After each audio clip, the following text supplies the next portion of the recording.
You know, there's irrational, there is crazy, and there's even insane. But if you go even further, you keep walking down that road, eventually you'll get to Congresswoman Marjorie Taylor Greene. And she appeared on Tucker Carlson's show Uncensored. Oh no, you just know that's not going to end well, and it did not end well.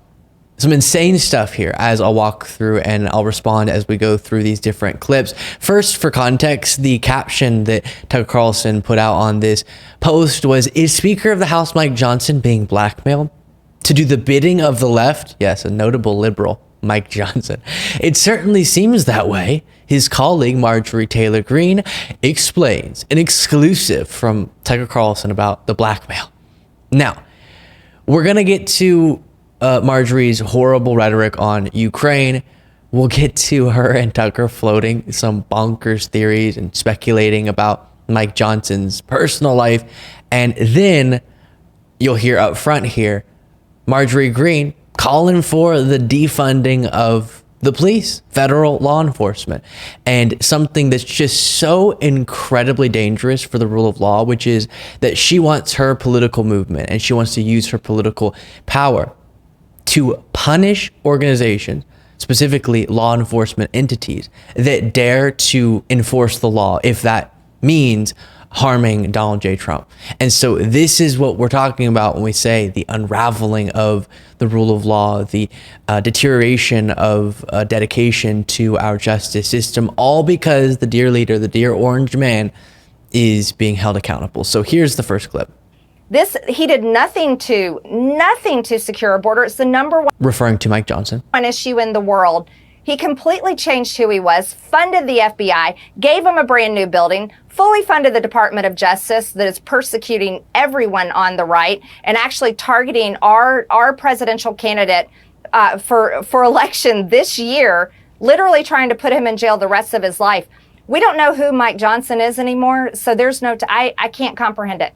Well, before getting to Tucker introducing the idea that it's because the left has something on Mike Johnson, did you hear that there? She's mad at Mike Johnson. And I guess a part of why she's trying to oust him as Speaker of the House is because she's mad at him for approving and being supportive of funding going toward law enforcement agencies and organizations. So she thinks the Department of Justice, the FBI, should be defunded just because they dare to hold legally accountable the dear leader. And they have provided zero evidence, the Marjorie Greenes of the world, they've provided zero evidence that this is some coordinated, unjustified attempt to take down Trump because of political reason. Do you know what there is evidence of? The alleged numerous crimes that Donald Trump committed. And so the job of law enforcement, if you care about law and order, as they used to say, is to enforce the laws no matter who it is. No one's above the law. But now, no, throw that out. Let's attack the justice system and attack the rule of law and defund the entities that are currently holding Trump accountable. Well, I have noticed just from living in Washington for so long that a lot of the top decision makers are lying about their personal lives. And there's something, really amiss there. Mm-hmm.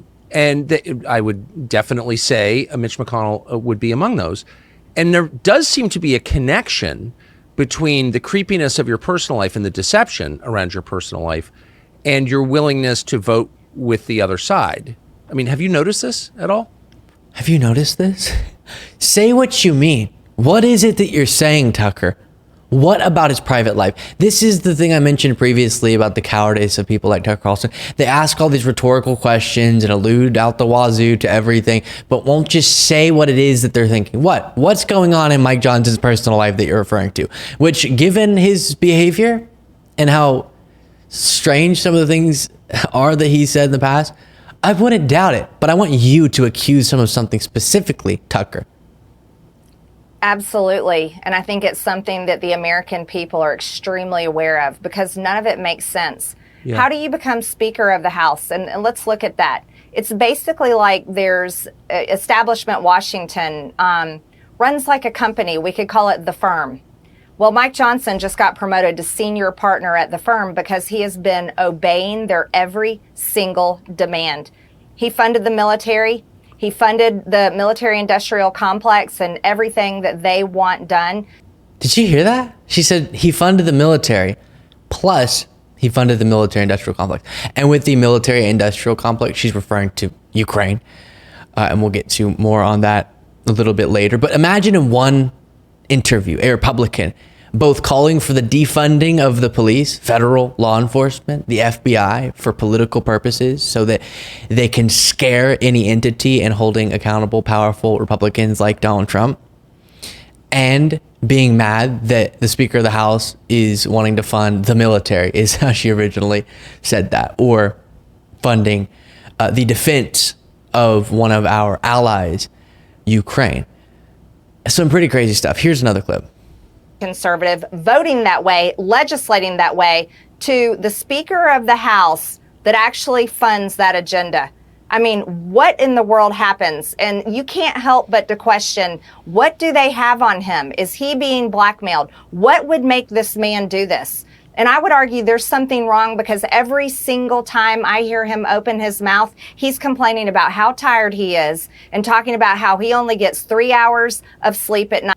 And I know many of you are probably wondering while you're watching this, why is Tucker Carlson's mouth slightly open and making that look on his face? We don't know. We don't know. Experts have weighed in. We don't know. Tucker, let me tell you something. And you know this too. I have worked my ass off, like, at times in my life where I'm training for triathlons, training for major competitions, working full time, raising 3 children. And at those times in my life, I was still able to get 7 or 8 hours of sleep, busy as can be. There's something wrong with your conscience if you're only getting 3 hours of sleep at night and you're tired all the time. And it's because you are going against who you are. You're going against your inner self. You're going against the person that you are, but you're turning into something else. And I think something is seriously wrong, not only with him, but many other people in Washington, D.C. Man, I think that's such a deep point. And thank you for making that. And so profound, isn't it? Just, whew, that'll get you thinking. So now they're psychoanalyzing Mike Johnson, and he is not sleeping well because something's weighing on his conscience, and that's that the left has some dirt on him that they're ready to use, and so they're forcing him into funding the DOJ or something. And, you know, this is just yet another reminder of how MAGA can't govern, because they pick a MAGA guy, Mike Johnson, and then he's not MAGA enough still. And it's because when you become speaker, I think for the most part, you realize there's certain things you want to make sure you do so that everything doesn't collapse on your watch. And when you do those things, just basic governance things, then MAGA already is done with you. And now Marjorie Greene wants to oust him. Because if any speaker actually did all the things MAGA wants to see done, then their legacy would be running the federal government into the ground. So even someone as MAGA as Mike doesn't want that to be his legacy, which is why he's doing some rational things here and there. And that's what's driving Marjorie Greene crazy. And she said in a Steve Bannon interview that we covered on the bonus show, you can get the bonus show daily, lukebeasleyshow.com/membership. Plus, I don't know if I've said this already, make sure you're subscribed to this YouTube channel. So important. Thank you. And click the like button. But she said on Bannon that now Mike Johnson's a deep state operative. Think about that. MAGA Mike Johnson is already, just a few months later, a deep state operative. That's how unwilling MAGA is to see any governance from their leaders.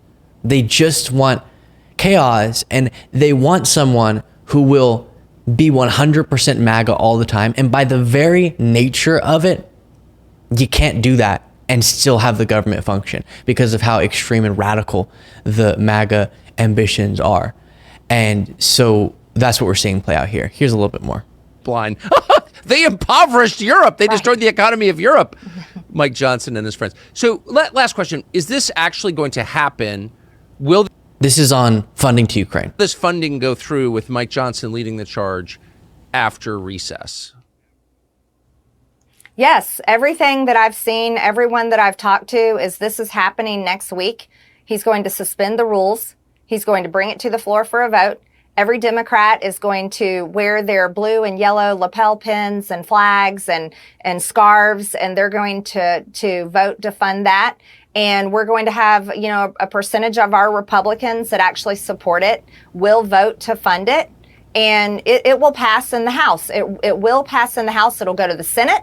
Mitch McConnell will line up his little Senate soldiers and they will vote for it. And Chuck Schumer can't wait to pass it because Ukraine is everything, right?